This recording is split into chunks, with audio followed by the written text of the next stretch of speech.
candidates, welcome to CRT Assessment Center. My name is Janine Reyes, an accredited competency assessor for Food and Beverage Services NCII. Here is my ID as a proof of my accreditation. I would like to acknowledge the presence of Engineer Marisa Villanueva, our Competency Assessment Center Manager, and Mr. Aris Cordero, our TESDA representative from TESDA Provincial Office. Good morning, ma'am and sir.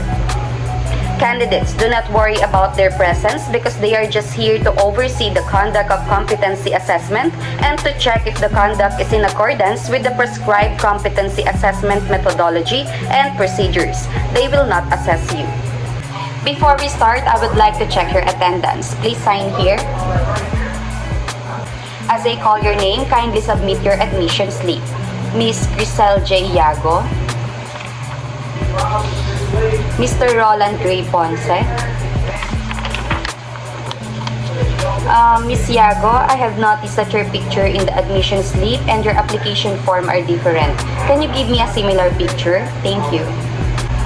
I have here with me your accomplished application form and self-assessment guide. This is an indication that you know and can perform all the units of competency enumerated in this qualification. Today, I am going to administer competency assessment for Food and Beverage Services NCII, which is composed of basic, common, and core competencies.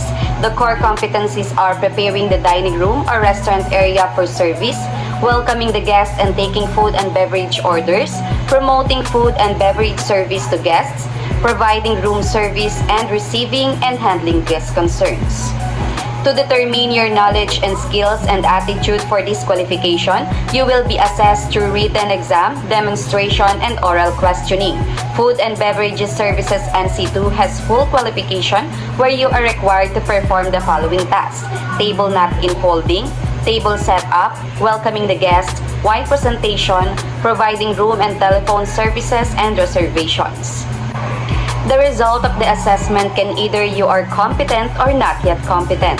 If you have doubts about the result of the assessment or you are not satisfied with it, you can make an appeal. All you have to do is write a letter indicating the name of assessor, name of assessment center, date of assessment, nature of complaint, sign it, and submit to TESDA Provincial Office where the assessor and assessment center is accredited. However, rest assured that the result of your assessment shall be treated with strict confidentiality. This is to ensure your integrity. The result will only be available for the authorized. In regards to this, I request you candidates to refrain from giving away any form of information regarding the assessment process. By the way, if you have difficulty reading or understanding the given instructions, do not hesitate to inform me so I can read it or translate it for you. Does anyone here who is not feeling well? None? For any other concerns, just let me know so we can make necessary adjustments, okay? Do you have any questions?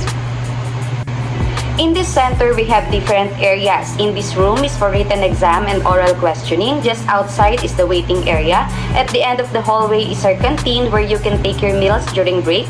Next to it is our comfort room. For the demonstration, you are to perform them in the room next to this. Everything clear? So once the assessment is started, please refrain from asking questions because it is no longer allowed. Same with your cell phones, you are not allowed to use it during the assessment. Just kindly put it on silent mode or perhaps turn it off.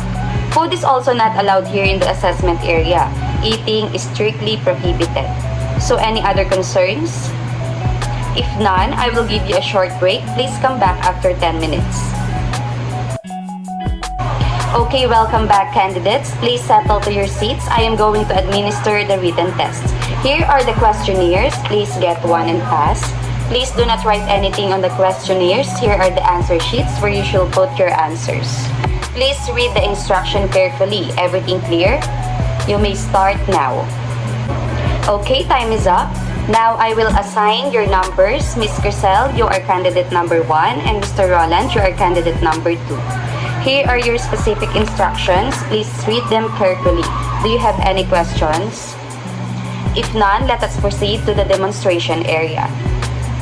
Candidate number 1, assume workstation 1, and you, candidate number 2, here at workstation 2. All the tools and materials are in your respective workstations. Do you have any questions? If none, you may start now. Done, all candidates, please proceed to waiting area and wait until I call you for the oral interview. Candidate number 1, please remain and sit down. I will just ask you some questions. Okay, candidate number 1, can you please give me the proper sequence of food services? Okay, thank you. Please sign this waiting sheet and kindly call candidate number 2. Okay, candidate number 2, relax. You are done with the demonstration. I will just ask you a couple of questions. Okay, can you answer what are the 6 evaluation of wine? Okay, that's all for now. Please sign this waiting sheet and after you may go back to the waiting area and please call candidate number 3. Candidate number 1, Ms. Crisaliago, you have listened and obeyed instructions carefully. That's why you managed to perform each task within the allotted time. You were able to prepare the dining room restaurant for service, welcome guests and take food and beverage orders, promote food and beverage products, provide food and beverage services to guests, provide room service, and receive and handle guest concerns, which I am glad that you still manage before the given time. I quite observed that you were nervous during the oral questioning. Nonetheless, you have achieved the required score in your written exam. Because of those, you have complied within the standard requirement of the qualification. Kindly sign the competency assessment result summary indicating that you have accepted the result of this assessment. Thank you and please proceed to the waiting area again and wait for the cars releasing. Okay, Mr. Roland Ponce, based on your demonstration, I have seen that you really know the proper way of setting up the table, welcoming the guests, and receiving and handling their concerns, and your written test is also good. However, you had troubles in the wine presentation and table napkin folding. Based on the results of my observation, you did not perform the task within the standard requirement of the qualification. But don't worry, you can be reassessed again. Just practice more on the task that you need to improve, and when you are ready, just coordinate here at the assessment center for our next schedule.